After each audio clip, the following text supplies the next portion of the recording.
pueden decir un fuerte gloria a Dios, hermanos? ¿A cuánto le gusta leer la palabra de Dios? ¿A cuánto le gusta la palabra de Dios? Antes de leer, dígale a la persona que está a la par suya: hemos venido para que Dios nos hable, dígale. No, pero dígaselo, no me vea a mí, dígaselo a la persona que está a la par. Ezequiel, vamos a leer el libro del profeta Ezequiel, capítulo número 14. Gloria al Señor. Ezequiel, capítulo número 14, versículo número 14. Gloria al Señor. ¿Está contento de estar en la casa de Dios, hermano? Bien, vamos a leer la palabra de Dios entonces, pero quiero escucharles a todos. ¿Ha traído fuerzas para leer la palabra de Dios? Leámosla entonces todos juntos. Vamos a leer Ezequiel capítulo 14, versículo 14. Dice la palabra de Dios: si estuviesen en medio de ella estos tres varones, Noé, Daniel y Job, ellos por su justicia librarían únicamente sus propias vidas, dice Jehová el Señor. Y si hiciere pasar bestias feroces por la tierra y la asolaren, y quedare desolada, de modo que no haya quien pase a causa de las fieras, y estos tres varones estuviesen en medio de ella, vivo yo, dice Jehová el Señor, ni a sus hijos ni a sus hijas librarían. 17. O si yo trajera espada sobre la tierra y dijere: espada para la tierra, e hiciere cortar de ella hombres y bestias, y estos tres varones estuviesen en medio de ella, vivo yo, dice Jehová el Señor, no librarán a sus hijos ni a sus hijas, ellos solos serían librados. O si enviare pestilencia sobre esta tierra y derramare mi ira sobre ella en sangre, para cortar de ella hombres y bestias. Versículo 20, más fuerte. Y estuviesen en medio de ella Noé, Daniel, Job, vivo yo, dice Jehová el Señor, no librarían a hijo ni a hija. Ellos por su justicia librarían solamente sus propias vidas. ¿Cuántos dicen amén? Ahora váyase a otra escritura, a Jeremías. No es que le dije, usted me dijo que le gustaba la palabra, ¿verdad? Jeremías 15:1. Jeremías 15:1. ¿Ya tiene lista su garganta? Ayúdeme a leerlo entonces. Me dijo Jehová: si Moisés y Samuel se pusieran delante de mí, no estaría mi voluntad con este pueblo. Échalos de mi presencia y salgan. Y si te preguntaren: ¿a dónde saldremos?, les dirás: así ha dicho Jehová, el que a muerte, el que a espada, el que a hambre, y el a cautiverio, y enviaré sobre ellos 4 géneros de castigo, dice Jehová: espada para matar, y perros para despedazar, y aves del cielo, y bestias de la tierra, para devorar y destruir. Dejamos hasta ahí la lectura. Tenga la bondad de sentarse, por favor. Hermano, el tiempo se nos ha avanzado.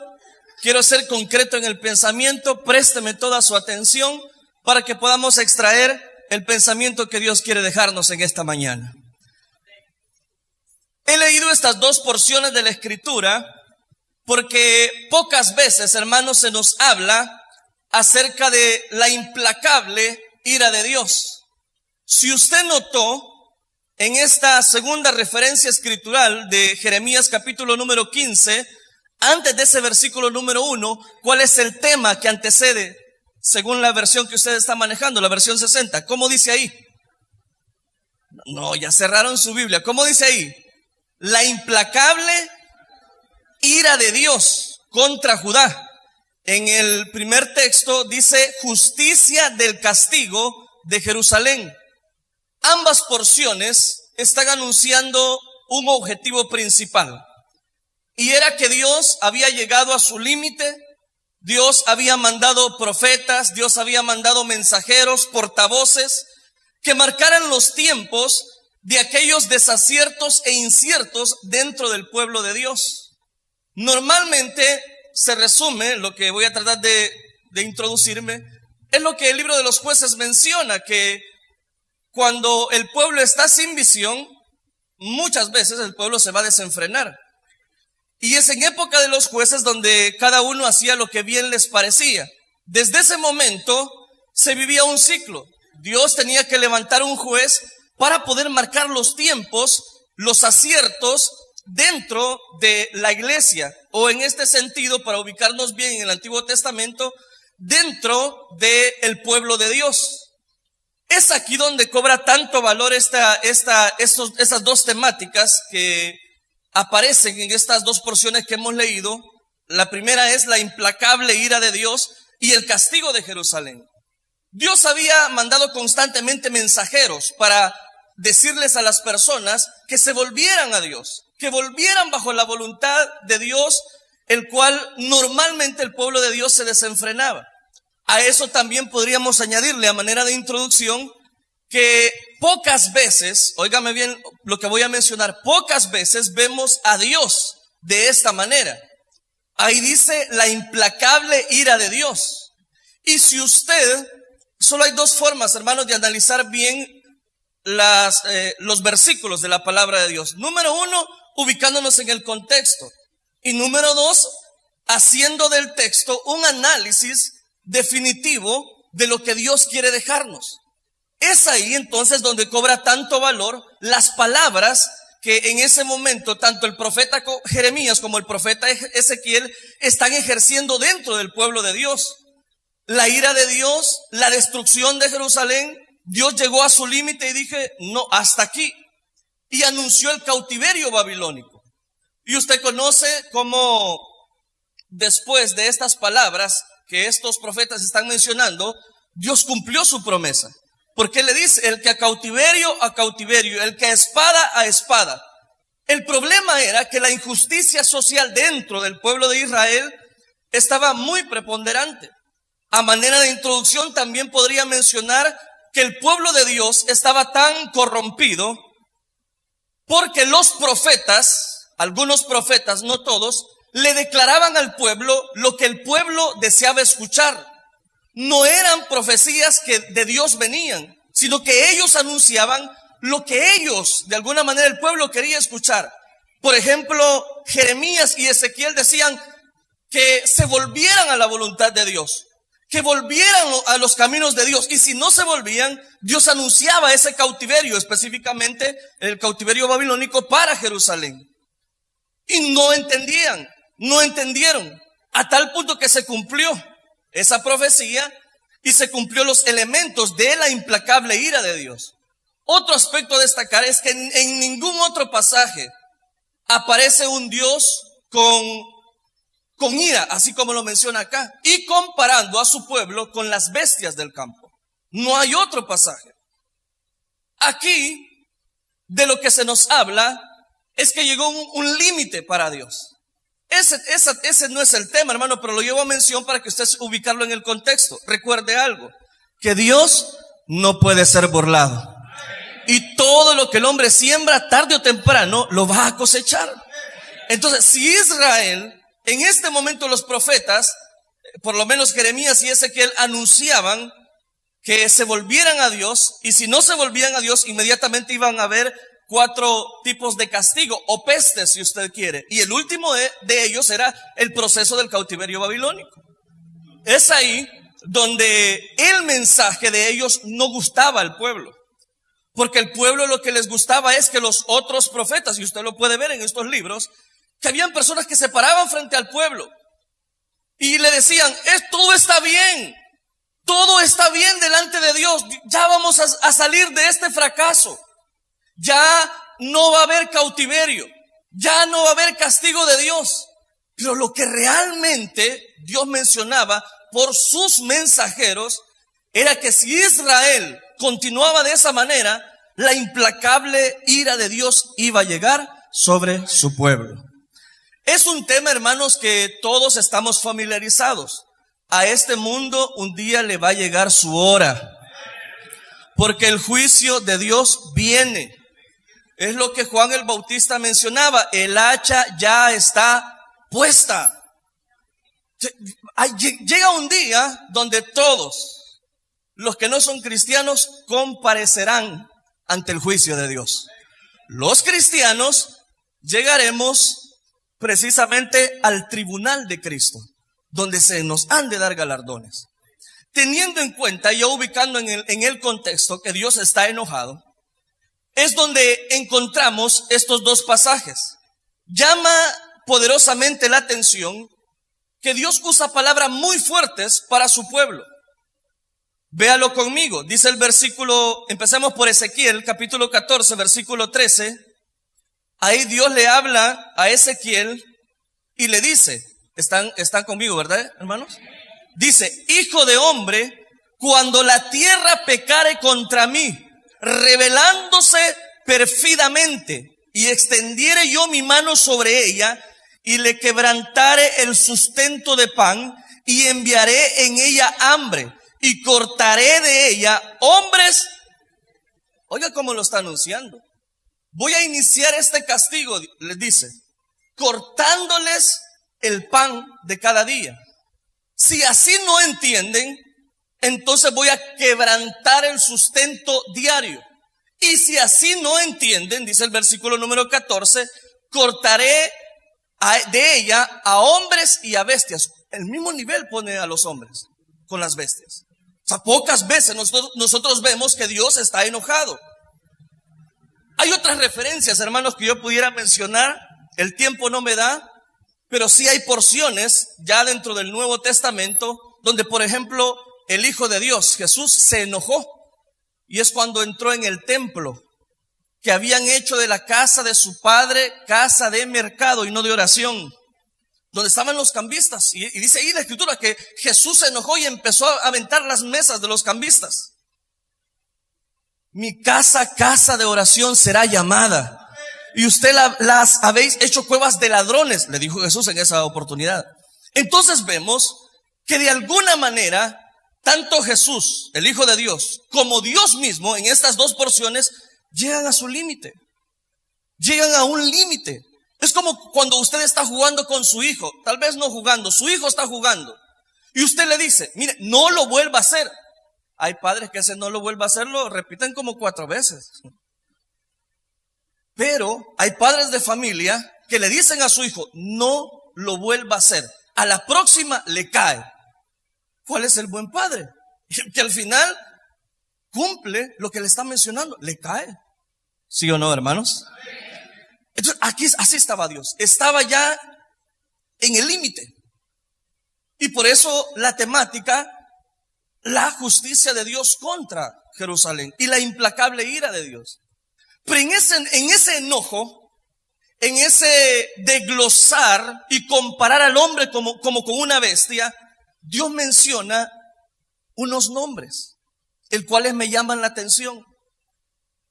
¿Qué es lo que tenían estos personajes? Entre ellos, analizando los 5 nombres de las 2 porciones, hay 1800 años. Oiga esto, no se pierda de lado esto. Hay 1800 años entre estos personajes.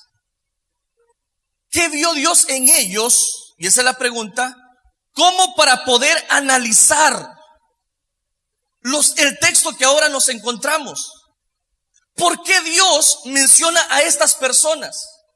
Si uno analiza bien la Biblia, encontrará que hay otras personas que hicieron mayor exigencia, mayor fuerza, mayor entrega en el compromiso que ellos adquirieron por Dios.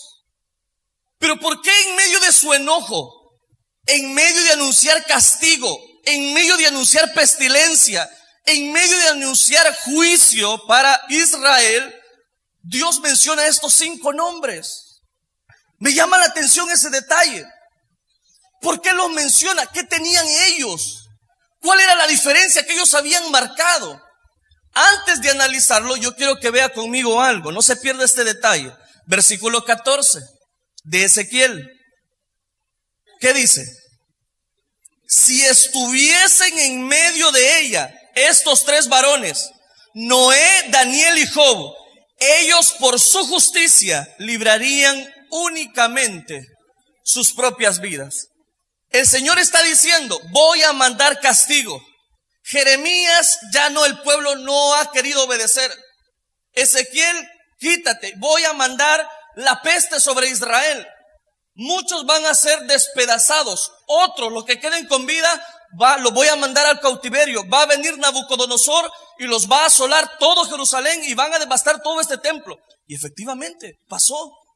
Pero lo que quiero destacar en esta mañana es que Dios dice: si en medio de esa pestilencia, en medio de esa entrega, en medio de ese castigo, si aparecieran Noé, Daniel y Job, ellos por su justicia van a librar únicamente sus propias vidas.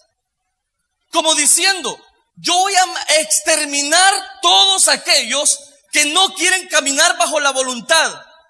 Pero si por casualidad, esto ya no estaba, Job ya había muerto, Noé ya había muerto, ¿están acá? ¿Por qué Dios los menciona entonces? ¿Qué tenían ellos? Cuando en ese momento Dios está enojado, está a punto de enviar su peste sobre Israel, y Él dice estas palabras, Dios las está diciendo: si estos 3 varones aparecen, ellos van a librar su vida únicamente. ¿No le quedó claro? Véalo conmigo, versículo número 15. Y si hiciere pasar bestias, dice, feroces por la tierra y la asolaren, y quedara desolada de modo que no haya quien pase a causa de las fieras. Versículo 16 lo repite: y estos 3 varones estuviesen en medio de ella, vivo yo, dice Jehová el Señor, ni a sus hijos ni a sus hijas librarían, ellos solos serían librados. Antes de evaluar, y ojalá el tiempo me dé para evaluar cada uno de los personajes que Dios menciona ahí, antes de evaluar, en medio de tanta maldad, en medio de tanta indiferencia, Dios dice: si se presentaran estos hombres, mi castigo no lo voy a quitar. Pero si se presentaran esos hombres, a ellos los quitaría de escena y ellos van a librar su vida. Es como Dios diciendo: el castigo va a llegar, el castigo tarde o temprano, el juicio va a llegar, pero a los de Iglesia Elín de San Miguel los voy a apartar porque son mi remanente fiel. Oiga, yo pregunto, ¿Dios dirá eso? ¿Mencionará ahora Dios nuestro nombre? ¿Estará dispuesto Dios a interrumpir su castigo y decir: no, a este hermanito, a esta hermanita no voy a omitir el aspecto que Dios está mencionando por nombre? ¿Estará nuestro nombre ahí? Pregunto, ¿usted cree que Dios está contento con todas las muertes, matanzas que hay, no solamente en nuestro país, sino que en el mundo entero? Para nada, ese no fue el deseo de Dios. Entonces pregunto, ¿estará Dios intercediendo? ¿Podría Dios interceder por usted? Y podría decir: no, a este hermanito no me lo toquen, porque este libraría únicamente su propia vida. Lo repite en 3 veces y una cuarta si usted quiere. ¿Por qué? Véalo conmigo. Versículo 18 de Ezequiel 14. Y estos, ¿qué dice? Y estos 3 varones estuviesen en medio de ella, de ese castigo, vivo yo, dice Jehová el Señor, no librarían a sus hijos ni a sus hijas, ellos solos serían librados. Quiero cerrar ya este detalle. Cada uno de nosotros debe de saber que esto del evangelio es personal. Dios está diciendo aquí, en medio del castigo, podría presentarse Noé, Daniel y Job, y aún Moisés y Samuel, en medio de ese castigo, pero ellos van a librar sus propias vidas, no van a librar a sus hijos ni a sus hijas. Esto es personal. Entonces yo quiero decirle ahorita en esta mañana a usted que cada uno de nosotros debemos ser responsable de nuestros hechos. Cada uno de nosotros dará cuenta de sí mismo. Cada uno de nosotros tiene que saber que esto del evangelio es una experiencia personal con el Dios del cielo. No se trata que me gusta. No se trata que qué bonito cantan. No se trata de que, oiga, cómo ha avanzado la iglesia, ahora hay 3 cultos. Pues todo eso es bueno, ya se lo he dicho. Pero no es lo principal. Lo principal es que cada uno de nosotros, tengamos privilegio o no tengamos una experiencia con el Dios del cielo. Porque en el cielo van a haber sorpresas. En el cielo los que quizás nosotros pensábamos que iban a entrar con nosotros, quizás no van a estar. Y los que nosotros decíamos que, no hombre, este no va a llegar, ese va a estar ya en el cielo. En el cielo van a haber sorpresas, hermano. Ellos van a librar sus propias vidas. Y aunque Noé, Daniel y Job traigan a su marimbita, a sus hijos, dicen, a sus hijos, ellos van a librar únicamente sus vidas. Esto es personal. Aquí no se trata de que yo tengo cuello con el hermano Melvin o con el pastor. No se trata de eso. Se trata de que tú y yo estemos delante de la presencia de Dios siempre que nos congreguemos en este lugar. Que tengamos nuestra propia experiencia. Esto no es por emociones. Esto no puede ser porque, no, es que a mí me gusta la Elin porque ahí no danza. No, a mí me gusta la Elin porque hoy ya está un poquito más fresquito que antes. Ya pusieron encielado, ahora esto está bien. No se trata de eso. Yo quisiera cambiarle en esta mañana y suavizarle y decirle a usted, no, fíjese de que Dios está contento, como lo hacían los otros profetas. No, Dios no está contento. Dios necesita tener una experiencia personal contigo. Asegúrate que no tengas ninguna mínima, ínfima duda de que si la trompeta en este mismo momento suena, estemos en las bodas del Cordero alabando, glorificando y exaltando el nombre de nuestro Dios, pero tener una seguridad concreta de que Dios me ha salvado. A mí, no a mi papá, no a mi mamá, sino a Dios. ¿Están acá todavía? Pero mencionan los nombres. Iniciemos. Si se presentan ellos, Noé, Daniel y Job, iniciemos. ¿Quién fue Noé? Cuando nadie quería obedecer la voluntad de Dios, era de continuo en mal solamente, dice el libro de Génesis. Pero dice la escritura en el libro de Génesis que Noé halló gracia ante los ojos de Dios, y no solo de Dios, sino de los hombres, en un inicio. Porque usted después verá que al pueblo le desagradó ver a Noé construyendo un barco, si usted quiere un transatlántico. Nunca se había dado eso. Y Dios le habló a Noé y le dijo: Noé, voy a mandar castigo para mi pueblo.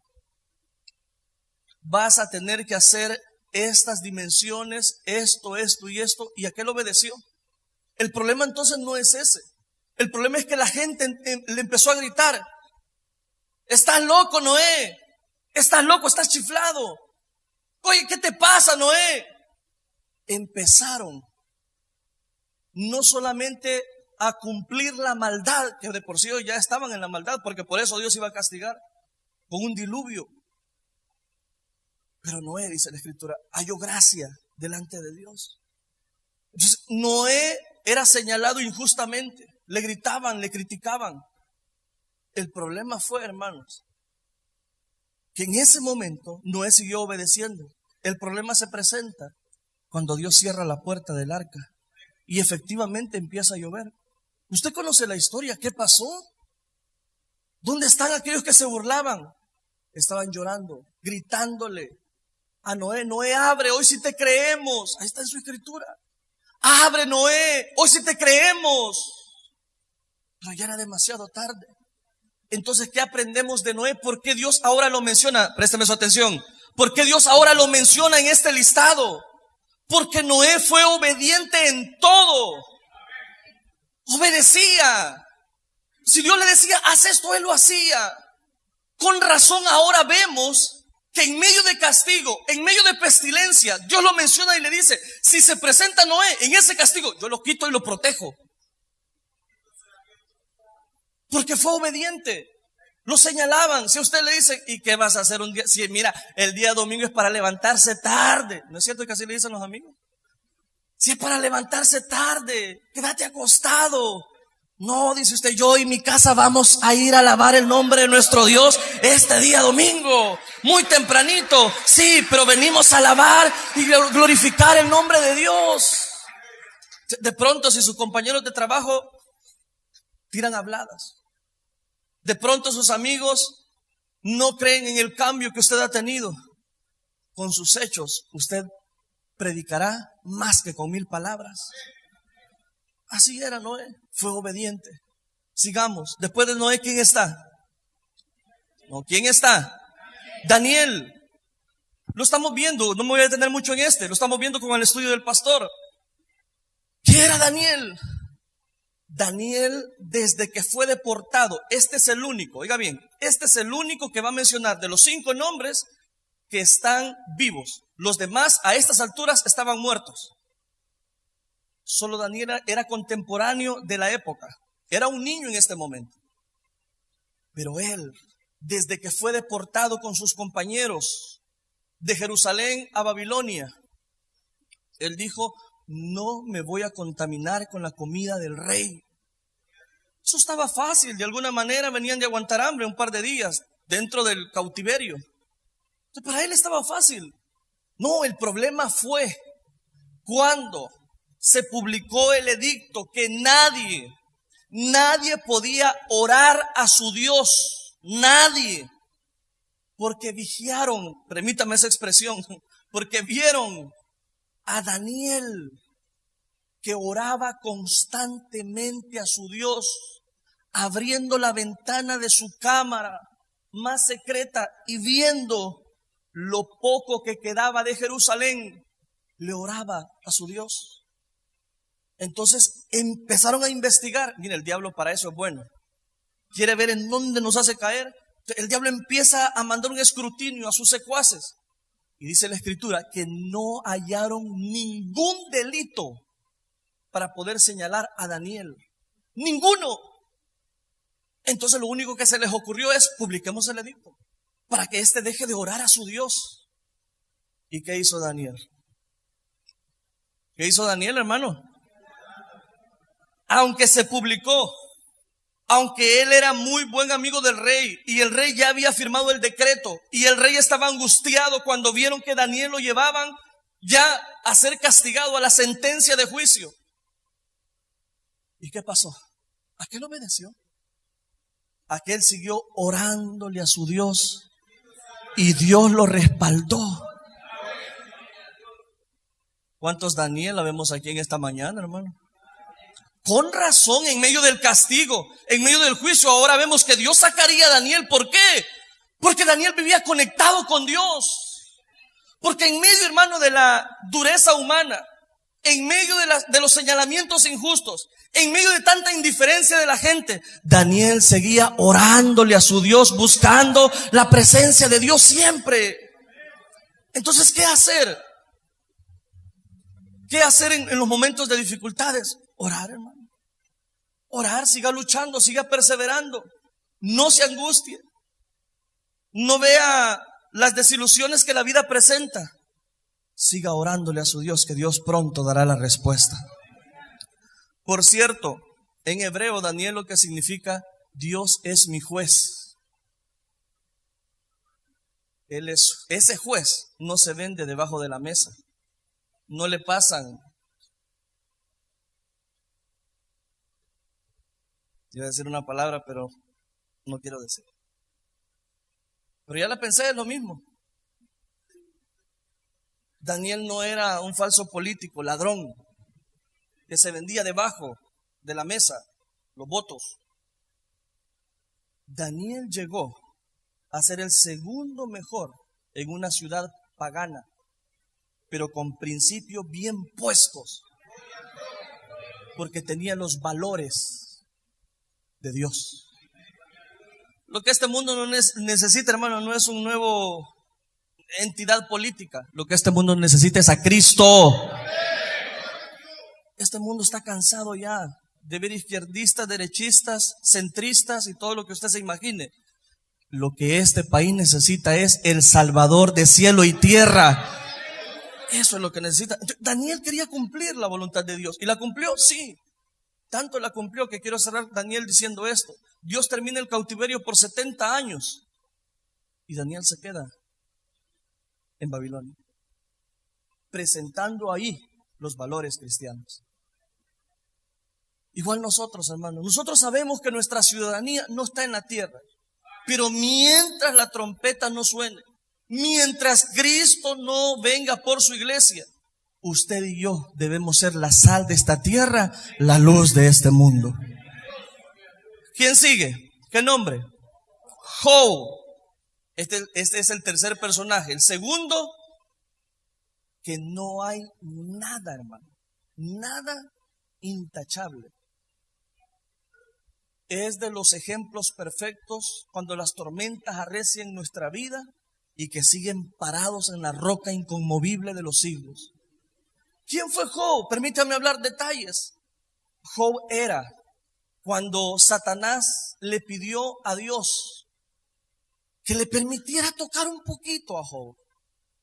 ¿No has considerado a mi siervo Job un hombre sincero, prudente? Lo que pasa es que está así porque no le has quitado lo que él tanto ama. Está bien, te doy permiso, quítale.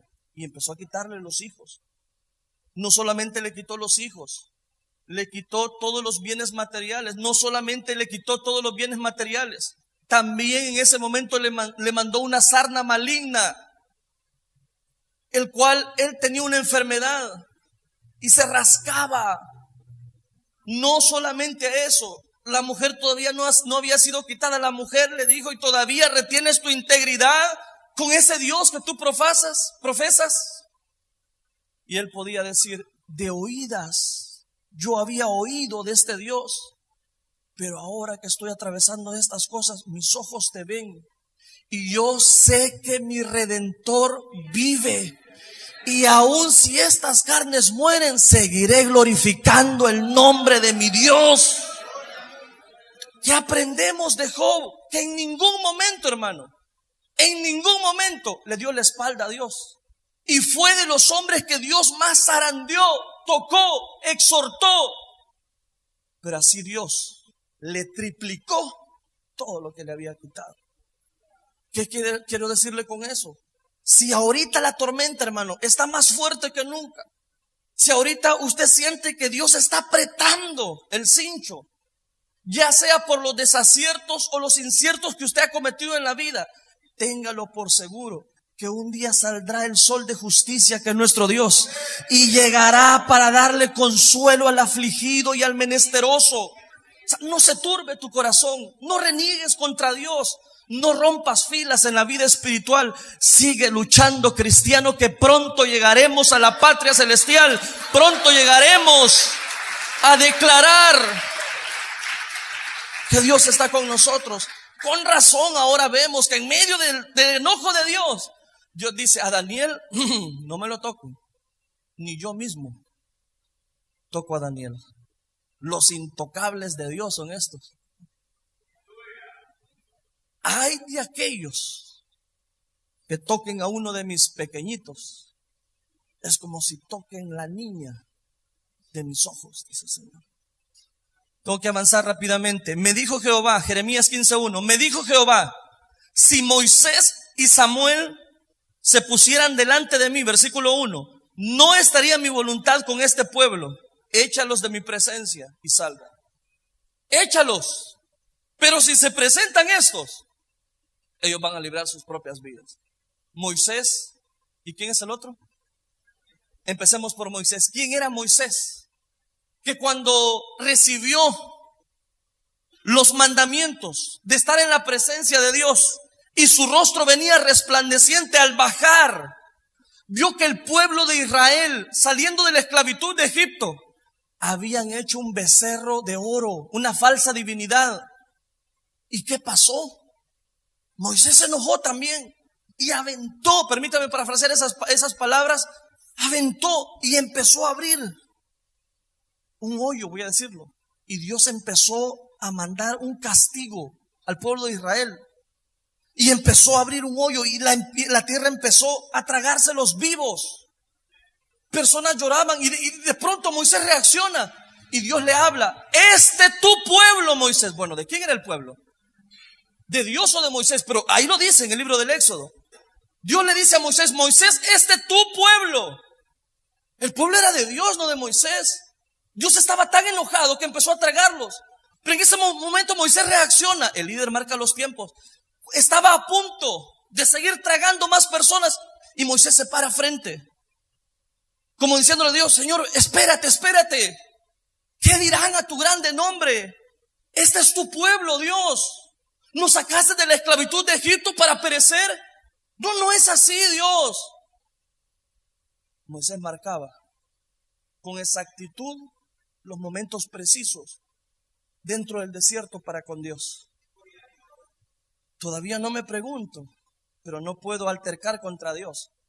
¿Por qué no dejó entrar a Moisés a la tierra prometida? Es que delante de Dios los planes cambian. Pero eso sí, en medio de castigo, en medio de indiferencia, a Moisés nadie me lo toca y lo aparta. ¿Por qué? Porque estaba directamente con Dios. Tenía una cercanía tan perseverante contra Dios. Tengo que ir rápido.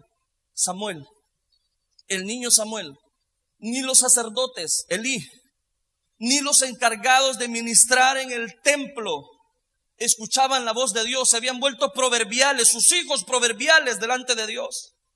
Pero cuando nadie escuchaba la voz, un niño, Samuel, sí escuchaba la voz de Dios. De pronto oye que están hablando y le dicen, Samuel. Y aquel se levanta de su cama y le dice a Elí, ¿me mandaste a llamar, Señor? No te mandé a llamar. Pasa otro tiempo, Samuel, grita aquella voz. Y va delante del sacerdote otra vez, ¿me mandaste a llamar, Señor? No, pero aquel dijo, no, este no soy yo, este puede ser Dios. Cuando vuelvas a escuchar la voz, preséntate delante de esa voz y dile, ¿qué quieres? Heme aquí. ¿Qué quieres? Le habla la tercera vez, Samuel. ¿Qué quieres, Señor? Te voy a dar un secreto para que aquellos que lo escuchen, sus oídos van a reteñir, sus dientes van a crujir. A un niño, mientras nadie escuchaba la voz de Dios, había un Samuel que sí escuchaba la voz de Dios. Mientras otros querían vivir absolutamente bajo sus preceptos, bajo sus juicios, los mismos sacerdotes dentro del pueblo de Dios. Pero había un Samuel que sí escuchaba la voz de Dios. Miren, no necesitamos de más adornos dentro de las iglesias. No necesitamos de un mejor sonido. No necesitamos que usted siga pataleando. Lo que necesitamos es escuchar la voz de Dios. Urge que lo que necesitemos es escuchar la voz de Dios. Con razón ahora vemos, en medio del enojo de Dios, en medio de la ira, si Samuel se presenta, no hombre, a este lo quito, porque este es mi escogido, este es el mío. Tengo que terminar y tengo que cerrar rápido por cuestión de tiempo, pero quiero que lea conmigo. Las porciones las leímos en Jeremías 15 y en Ezequiel 14. Pasó el tiempo, el cautiverio fue una realidad, 70 años. Murieron asolados como bestias, así como Dios lo había dicho. Pero me llama la atención algo. Ezequiel siguió ejerciendo su ministerio como profeta. Y vea lo que dice Ezequiel, capítulo número 22. Véalo conmigo. Con eso voy a cerrar. Ezequiel 22.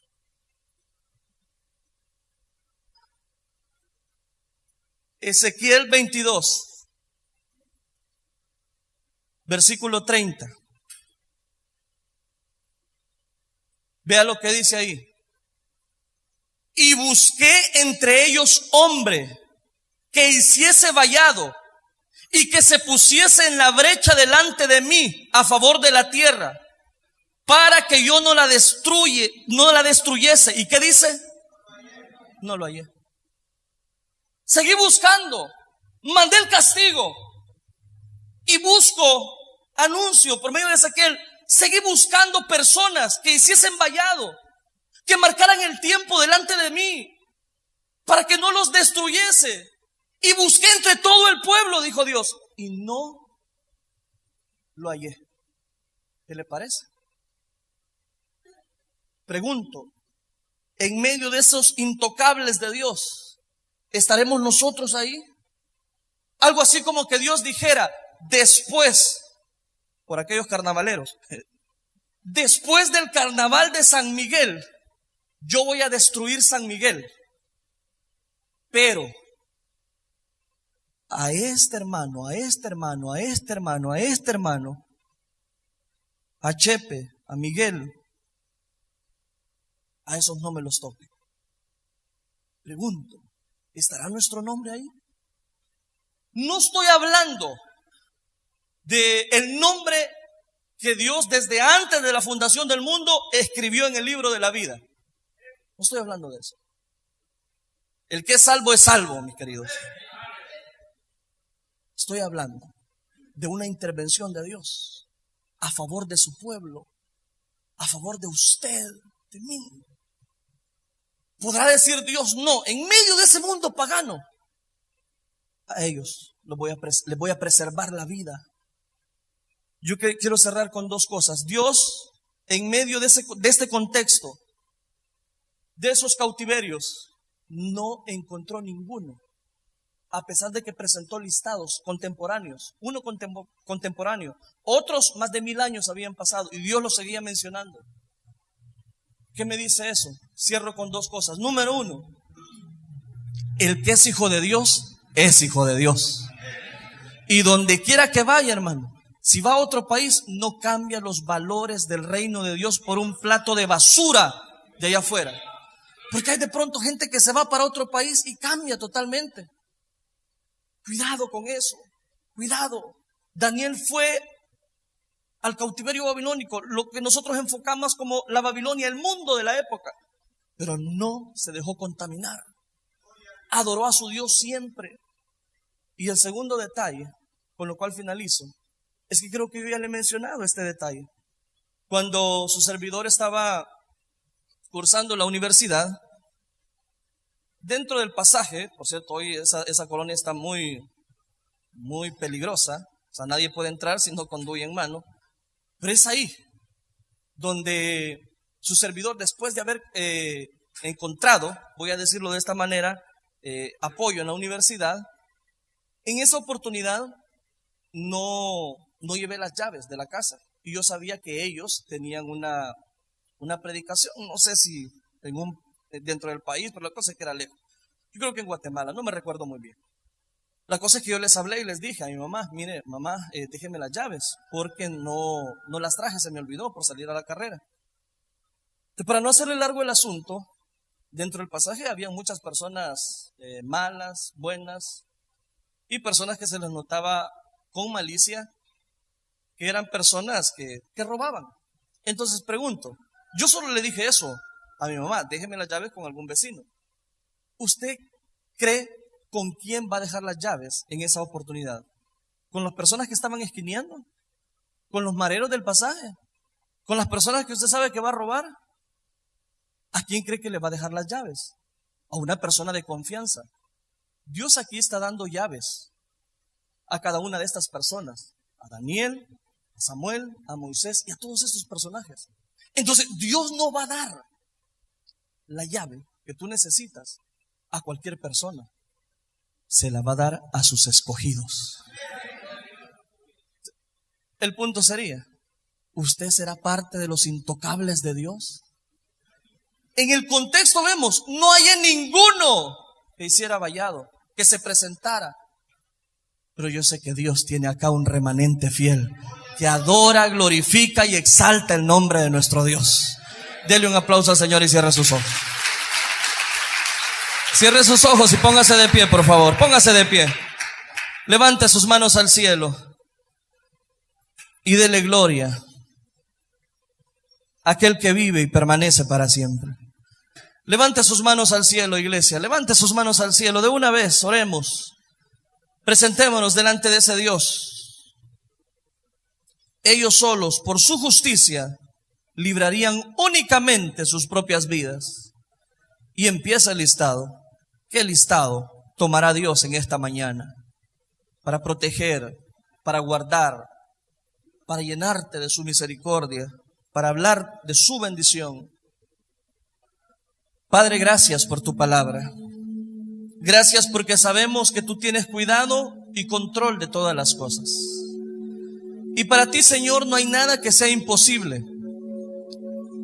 Gracias porque tú tienes, Señor, preparadas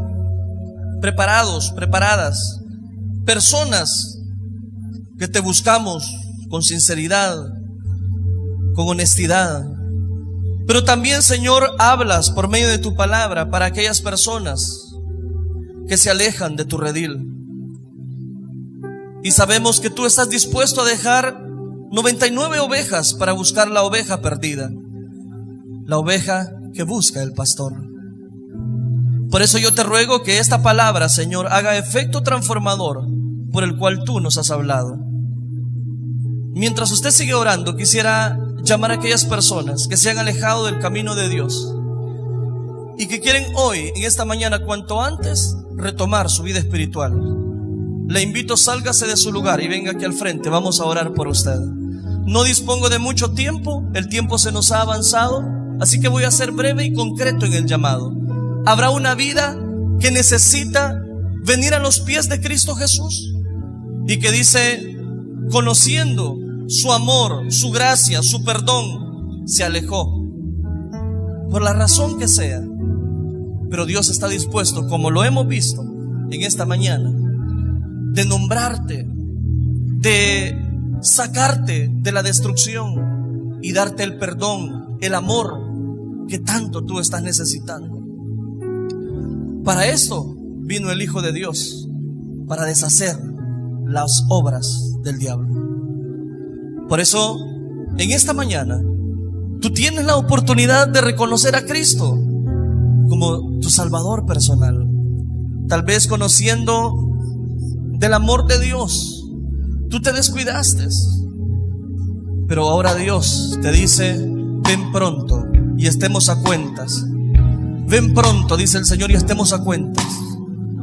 Y te daré el perdón que tú tanto estás anhelando.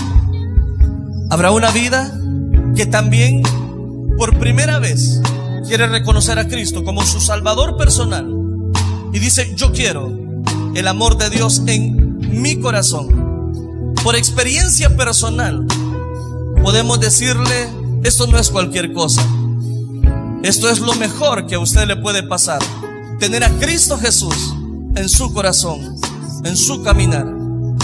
Tenemos que orar. Por eso no puedo extenderme en este llamado. Hago la última invitación. Habrá una vida que necesita correr a los brazos de Cristo Jesús. Sálgase de su lugar y venga aquí al frente. La iglesia levanta sus manos al cielo.